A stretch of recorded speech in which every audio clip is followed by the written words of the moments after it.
அண்ணா உங்கள் நேம் சொல்லிட்டு சொல்லுங்கள். என் பேர் கதிர்வேலுண்ணா. காரில் உட்காந்துருந்தேன். கொஞ்ச நேரம் இது வண்டி ஆச்சு. வண்டி ஆடினோன்னா சரி வண்டி ஸ்டார்டிங்கில் இருக்கனால அப்படி ஆச்சு. கொஞ்ச நேரம் பார்த்தா பில்டிங்லேருந்து எல்லாம் வந்துட்டாங்க. எல்லாம் வந்தோடனே போய் கேட்டால் நல்லா நடக்கும். அப்போ தான் தெரியும்.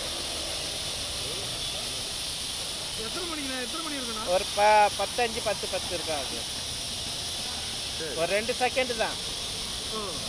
அதுக்கப்புறம் எதுவும் தெரியல. இல்லை மற்றவங்களும் ஃபீல் பண்ணாங்களா இல்லை உங்களுக்கு மட்டும்? எனக்கு நான் மட்டும் தான் உட்காந்தேன் வண்டியில். இங்கே எதுவும் டேமேஜ் எதுவும் ஆகல? டேமேஜ்லாம் எதுவும் ஆகலைண்ணா. ஓகே.